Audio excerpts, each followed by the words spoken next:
Welcome to The Good Ride. I'm James Beastie, and I'm deeply committed to an open relationship with snowboard gear. Today, I'm talking about the Black Snowboard of Death 2025. Just so you know, it has changed very little. It's got a slightly improved base, but the main reason why I'm reviewing this is the stance location changed a touch. You won't see that change on the specs, but it sets back further on board now than it used to before, and I wanted to see how that did. I got this in a decent amount of conditions and rode it with Union Atlas, Union Force, Ride Deadbolts, and Battalion Acid Boa boots. When it comes to sizing, this 56 is too small for me. I'm more in between a 59 and a 62. The 59 always works really well for me, and that's the size I buy because I like control and easier turning for my size 9 boots, and it still handles my weight of 185 to 195 pounds really well.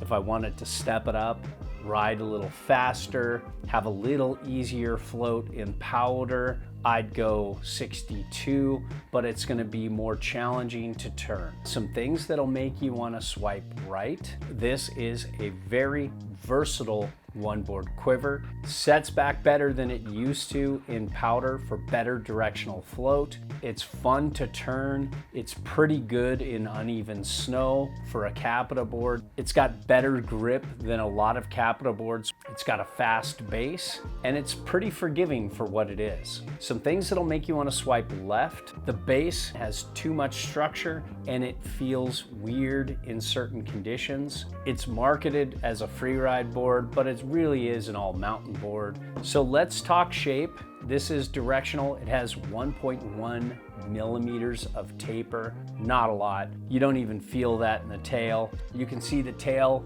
has almost the same width, but has a lot less surface area. It's very centered between the feet. When it comes to camber profile, you can see there's camber between the feet. It's very mellow. Then it goes back towards the tail with a good bit of flat to just a touch of early rise. Then a little bit past the front insert, there's a good bit of early rise you can see there. And this makes the Black Snowboard of Death pretty forgiving, especially these days when there are a lot of mostly camber or even full camber boards out there. So I think intermediate to expert could ride this. Maybe even a strong beginner who's willing to take a lot of lumps. They don't want to buy a second board down the line. It skids a turn pretty easy when you get off your game, one footing off a chair, or flat basing down a long flat cat track. This tracks really well. When it comes to edge hold, you can see there's a 1.5 millimeter bump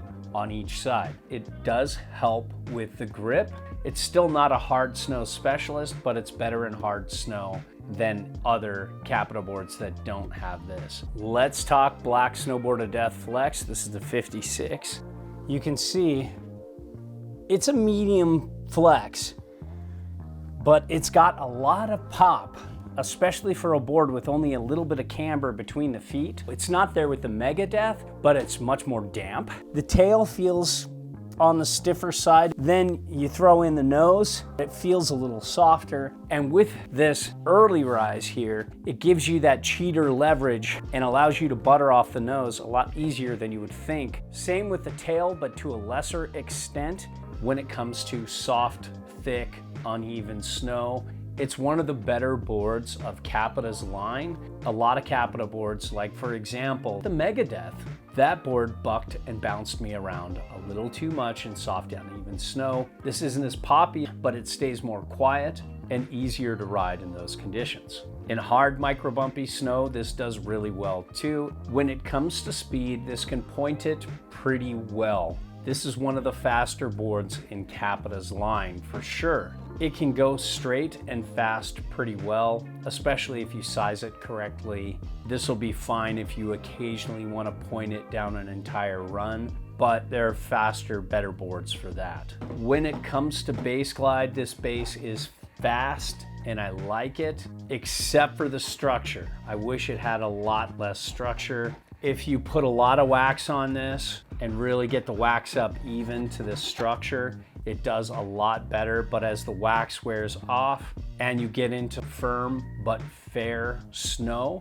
that's still fun to ride and still edgeable, this just feels super weird. It saps your confidence because it feels like there's hundreds of little fins holding you in place and not letting you want to turn the direction you want to go. It feels very sticky. It's very hard to butter, and it's a real problem. This comes alive though in slushy, wet snow and channels the water through and out. For me personally, if I owned this, I would get this retuned, but if it didn't have this structure, this base would be exceptional. When it comes to turning, I love how this initiates a turn. It's pretty quick, especially in the size I like, a 159. This 56 was a little bit faster, but overall, throughout the sizing spectrum, and if you size it right, it'll be medium fast edge to edge. It's pretty good in the trees. It's not super amazing, and that flat in the back can sometimes feel a little catchy, a little sticky, but overall it's good enough. And when I get it on edge, it's a very balanced turning experience. I can cross the groomer carve and occasionally circle carve, but I can also make down the line narrower turns at higher speeds pretty well too. There's a decent amount of spring out of the turn, but with all that flat in the back, it doesn't really give you that powerful spring like you get with some more camber dominant rides. But overall, it's a fun turning experience and I like it. When it comes to powder, I've gotten the old BSOD and Megadeth in a lot of powder, and they're the same shape, same camber profile, almost same everything, except there's more setback on board now, even though it has the same reference stance. I noticed it in the Megadeth last year. So I wanted to see if the new Black Snowboard of Death had it. That's the primary reason for doing this review. And in the past, I think it was 1.875 back from center of board with like a 22.5 inch stance width. Now this 56, you can set back 2.5 inches back from center of board, which is pretty good for an all mountain board at a 22 inch stance width.